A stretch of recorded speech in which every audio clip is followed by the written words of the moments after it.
Vamos mergulhar na arquitetura de uma das narrativas mais famosas de todos os tempos, a criação em Gênesis. E o mais fascinante aqui não é só a história do começo do universo, mas a forma como ela é contada. É uma verdadeira obra de arte, uma poesia estruturada, onde a ordem vai literalmente nascendo do caos. E tudo começa com essa frase, que frase, né? No princípio. Isso aqui não é só uma introdução, é a fundação de tudo que vem a seguir. Já define uma escala gigantesca, cósmica e prepara o terreno para a grande transformação que está por vir. Mas antes da ordem, a gente é apresentado ao caos. Imagina a sua cena. Um mundo sem forma e vazio, tudo na escuridão, coberto por um oceano profundo agitado. Essa imagem é muito forte. Não é só um nada, um vazio. É como se fosse um potencial bruto, sabe? A matéria-prima que está prestes a ser transformada num universo organizado. E aí a gente entra nos 3 primeiros dias. E aqui tem um padrão muito interessante. O foco inicial não é tanto em criar do zero, mas em organizar. É um processo metódico de separar e definir as coisas. Basicamente, de começar a domar e a estruturar aquele caos inicial.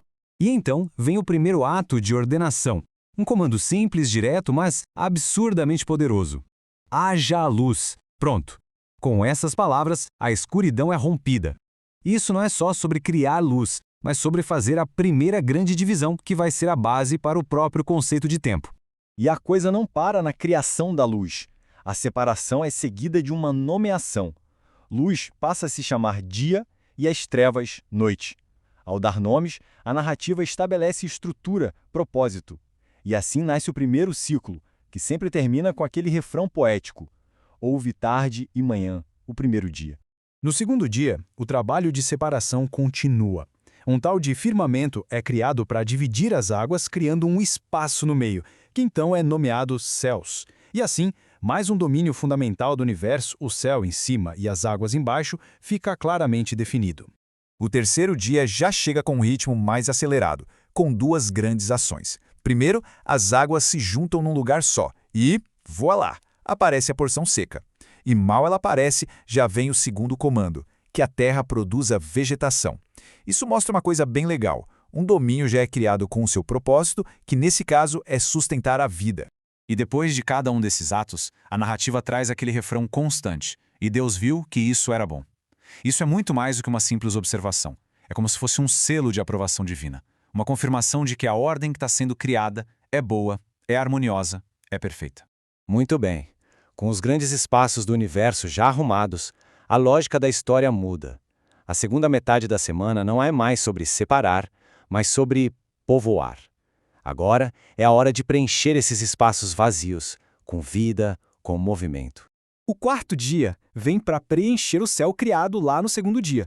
Aparecem sol, lua e estrelas, mas o texto faz questão de enfatizar o propósito deles. Eles não são só fontes de luz, são como marcadores cósmicos feitos para governar o tempo, marcar estações, dias e anos. Ou seja, eles aprofundam a ordem que começou lá no primeiro dia.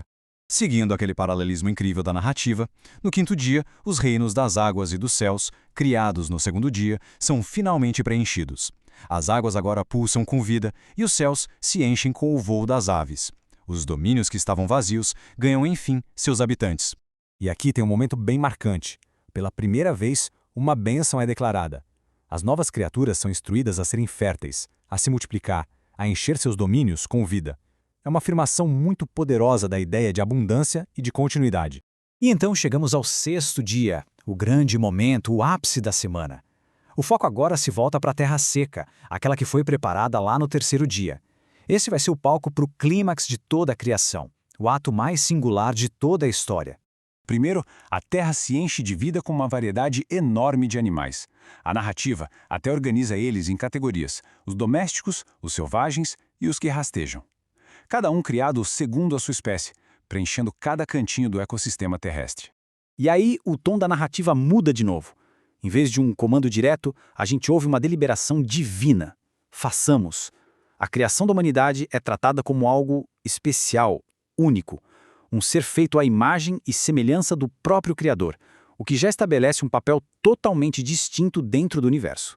E com essa criação, a humanidade recebe uma missão única: Eles também recebem a bênção de serem férteis e se multiplicar, mas ganham uma responsabilidade a mais, a de governar, de ter domínio sobre a terra e suas criaturas. É como se fossem os administradores desse mundo recém-criado. Depois de 6 dias de um trabalho super metódico, a transformação está completa. O caos deu lugar a um cosmo ordenado, preenchido, vibrante. E agora a narrativa faz uma pausa para uma avaliação final, para contemplar a obra como um todo. Aquele refrão que a gente já conhece, o era bom, agora atinge o seu clímax. Ao olhar para toda a criação funcionando em conjunto, a avaliação divina sobe de nível para muito bom. Isso significa uma perfeição completa, sabe? Uma sinfonia onde tudo funciona em perfeita harmonia. É o selo final na obra concluída. E aqui a gente consegue ver de forma brilhante a estrutura poética de tudo isso. Repara só no paralelismo. O dia 1 cria os domínios da luz e trevas, e o dia 4 preenche eles com sol, lua e estrelas. O dia 2 separa céus e águas, e o dia 5 preenche com aves e criaturas marinhas. O dia 3 forma a terra seca, e o dia 6 preenche com os animais e a humanidade. É uma tapeçaria literária, uma costura incrível. E assim, essa estrutura milenar deixa a gente com uma reflexão, né? Essa jornada do caos para a ordem, da separação para o povoamento, isso não é só uma história antiga, é um padrão narrativo fundamental. E fica a pergunta, de que maneiras essa busca por ordem, por propósito e por significado ainda ressoa em todas as histórias que a gente conta hoje em dia? Gênesis, capítulo 2. Vamos juntos explorar os detalhes, que são surpreendentes, e ver como esse capítulo tão antigo acaba preparando o terreno para toda a história que vem depois. Nossa jornada começa agora. Olha só esse versículo. Parece um ponto final, né? Assim, pois, foram acabados os céus e a terra. A gente pensa, pronto, a grande obra da criação terminou. Mas, na verdade, é bem aqui que a nossa história de hoje começa. É como se a câmera narrativa saísse daquela visão cósmica gigante e desse um zoom poderoso numa cena muito mais íntima, focada, pessoal. Então, por onde essa análise mais de perto começa? Exatamente onde a criação em grande escala parava, no 7º dia. Um dia que não é sobre fazer mais coisas, mas sim sobre descansar e sobre santificar. O texto é bem específico, né? Diz que Deus abençoou o 7º dia e o santificou. Ok, mas o que isso quer dizer na prática? Santificar, como a gente pode ver na definição, é basicamente separar uma coisa, sabe? Marcar como sagrada, como especial. Então não é só mais um dia na semana. É um dia que nasce com uma identidade diferente. E o descanso de Deus aqui não é só tipo uma pausa para recuperar o fôlego. Pelo contrário, é o estabelecimento de um ritmo, de um padrão para a própria vida. Um ciclo de trabalho e repouso que, se a gente parar para pensar, ecoa até hoje. Bom, com esse ritmo do tempo já estabelecido, a narrativa muda o foco para o seu personagem principal. Toda a atenção agora se volta para o palco da Terra e para a figura que está prestes a entrar em cena. Vamos tentar imaginar essa cena. A Terra é descrita como estéril, cheia de potencial, mas silenciosa. Faltavam 2 elementos cruciais: a chuva, para nutrir, e alguém, para cultivar. É como se fosse uma tela em branco, esperando ansiosamente pela chegada do seu jardineiro. E é exatamente nesse cenário que o primeiro ser humano é criado.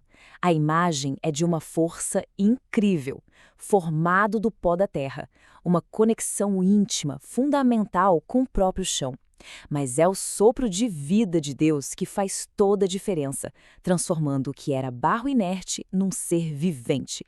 É a fusão perfeita do que é terreno com o que é divino.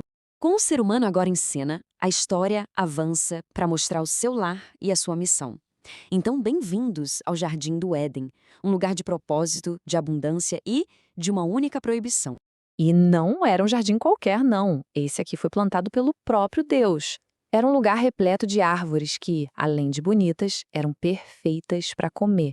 E bem no centro, como a gente vê na lista, 2 árvores que vão se tornar o ponto central de toda a história humana. A árvore da vida e a árvore do conhecimento do bem e do mal. Um verdadeiro paraíso, perfeitamente equilibrado e bem irrigado. E qual era o papel do homem nisso tudo? Ele não estava lá só para curtir a paisagem. Ele recebe uma tarefa bem clara, bem ativa: cultivar e guardar o jardim. Ele era o zelador, o guardião daquele ambiente perfeito. Uma responsabilidade e tanto, já desde o primeiro momento. E aqui que a coisa fica crucial, porque junto com o propósito vem uma regra. E olha só, é uma regra única. A liberdade é quase total, né? De toda a árvore do jardim você pode comer livremente. Mas aí vem a proibição, e ela é super específica, absoluta, focada em uma única árvore. E a consequência é dita com todas as letras, sem enrolação: a morte. Essa é a grande tensão da história até aqui, sabe? A liberdade quase infinita e um limite muito claro, existindo ali, lado a lado. Mas mesmo nesse paraíso perfeito, com um propósito claro, a narrativa aponta uma coisa que não tá legal. Um problema. O primeiro problema de todos, na verdade: a solidão. E essa declaração é realmente impactante. Depois de tudo na criação ser declarado bom, repetidas vezes, pela primeira vez aparece algo não bom: a solidão do homem. E a solução proposta? Uma auxiliadora que seja semelhante a ele. Alguém que o corresponda, que o complete. A primeira tentativa de resolver essa solidão é muito interessante. Como a gente vê nos passos, Deus forma todos os animais e os leva até o homem. E a tarefa do homem? Nomear todos eles. E isso não é um ato qualquer. É um exercício de discernimento, de organização e até de autoridade sobre a criação. Só que o resultado desse grande desfile de toda a criação é bem claro e um pouco melancólico. Leão, águia, cavalo. Cada ser vivo recebe seu nome. No entanto, o texto é enfático. Para o homem, não se achava ninguém que o correspondesse. Ele estava cercado de vida, mas continuava fundamentalmente só. A solidão não tinha ido embora. E isso nos leva, então, ao clímax dramático do capítulo. Se os animais não eram a resposta, qual seria? A narrativa se prepara agora para a solução definitiva e divina para a solidão humana. O que acontece em seguida é um ato de criação totalmente diferente de tudo que veio antes. A criação agora não vem mais do pó, mas do próprio homem. O texto descreve quase como uma cirurgia divina, como os passos mostram em detalhes.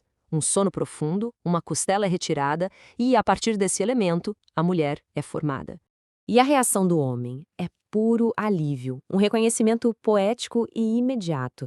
Ele não dá um nome para ela como fez com os animais.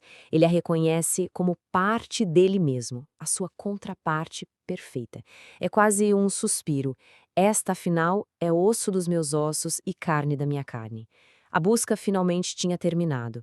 E a partir desse momento, o texto estabelece um princípio fundamental para o relacionamento humano.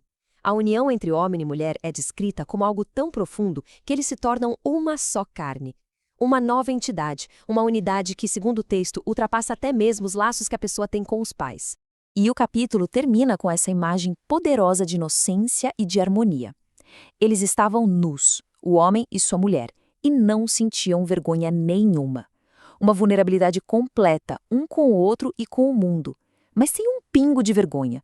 Um estado de transparência e aceitação total, que, como a gente sabe, prepara o terreno para uma mudança drástica.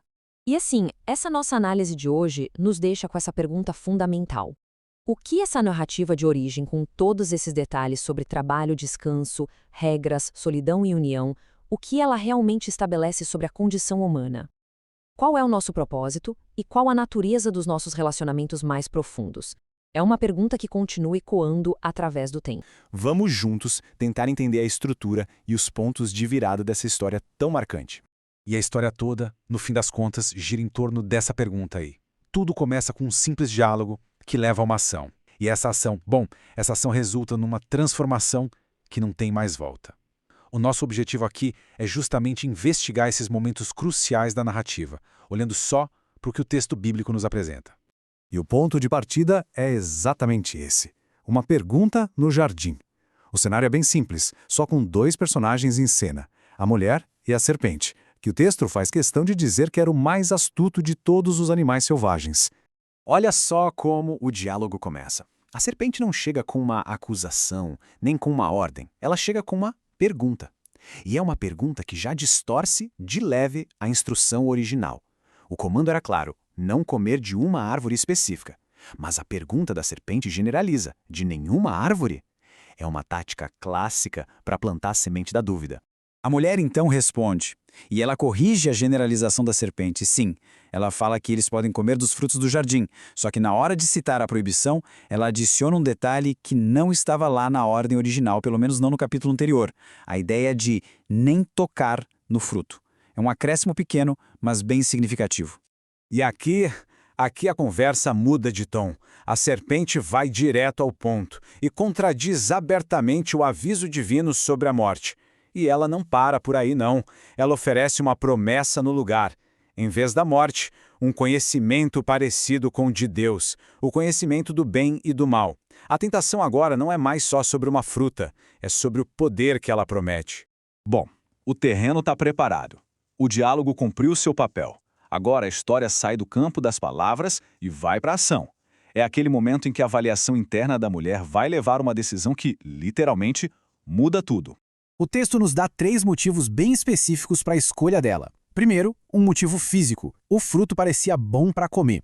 Segundo, um motivo estético. Era bonito, agradável de se olhar. E terceiro, um motivo intelectual. Era desejável para se obter sabedoria. Ou seja, uma avaliação completa, que apela para o corpo, para os olhos e para a mente. Então, a ação acontece. É descrita de uma forma incrivelmente simples, direta. Ela pega o fruto, come e dá para o marido, que come também. O texto não descreve nenhum drama, nenhuma hesitação nesse momento. É só a execução de uma escolha, feita em 2 partes. Simples assim. A consequência não é um trovão, um raio caindo do céu. Não. Ela é imediata e é interna. Uma mudança profunda acontece dentro do homem e da mulher assim que a ação termina. Essa sequência de eventos é brilhante. Primeiro vem uma nova percepção. Os olhos se abriram. Isso leva a uma nova consciência sobre si mesmos. Eles percebem a própria nudez. A reação a isso é a vergonha, que os leva a tentar se cobrir. E, por fim, a vergonha se transforma em medo e o medo faz com que eles se escondam. É uma reação em cadeia. As próprias palavras do homem deixam essa nova realidade bem clara. A presença que antes era algo natural, agora causa medo. E o motivo que ele dá não é a desobediência em si, é a sua condição, a nudez e o medo que veio com ela. É uma confissão que mostra que a relação ali já não é mais a mesma. E a cena muda, vira quase um interrogatório. Alguém precisa assumir a responsabilidade pela ação, né? Mas o que a gente vê em seguida é uma demonstração clara de como a culpa é transferida de um para o outro, criando uma verdadeira corrente. Quando Deus o confronta, o homem não fala, fui eu. Não, ele desvia a responsabilidade. Ele aponta o dedo para a mulher, mas, sutilmente, ele também aponta para Deus ao dizer, a mulher que tu me deste. Ou seja, a culpa é dela e, por tabela, de quem a colocou ao lado dele. A mulher, quando questionada, segue exatamente o mesmo padrão. Ela também desvia a responsabilidade, apontando o dedo para a serpente. A serpente me enganou. E aí se forma a cadeia perfeita da culpa. O homem culpa a mulher, que por sua vez culpa a serpente. Ninguém assume a própria escolha. Já que ninguém assumiu a responsabilidade, a história avança por um momento das consequências. E o texto apresenta sentenças bem específicas e diferentes para cada um dos 3 envolvidos. E olha que interessante, as consequências são dadas na ordem inversa da transgressão. Primeiro a serpente, uma maldição física e uma inimizade eterna. Depois a mulher, dor e uma nova dinâmica de relacionamento. E por último o homem. A própria terra se torna hostil, exigindo trabalho duro, e ele é lembrado de sua mortalidade. As sentenças mudam a vida de cada um deles para sempre. E assim a gente chega no ato final dessa história. Depois das sentenças, vem as últimas ações que vão selar o destino do homem e da mulher, levando ao desfecho da narrativa, a expulsão do jardim. Mas antes do exílio tem esse momento curioso, um ato de provisão. As folhas de figueira que eles mesmos fizeram são trocadas por roupas de pele feitas por Deus. É um gesto que acontece ali, no meio do julgamento, um detalhe interessante antes da separação definitiva. Os passos para o exílio são apresentados de uma forma bem lógica. Primeiro, uma declaração. O homem agora conhece o bem e o mal. Isso cria um novo problema, o acesso à árvore da vida. Para impedir que ele coma dela e viva para sempre nesse novo estado, a expulsão se torna necessária. E, por fim, o caminho de volta é bloqueado de forma permanente. E a gente encerra a nossa análise com essa citação direta do texto que revela a lógica por trás do exílio. Ele não é apresentado como só mais uma punição, e sim como uma prevenção. A razão é bem explícita: impedir que a humanidade, nesse novo estado, alcançasse a vida eterna. Uma ideia muito poderosa sobre as motivações desse ato final.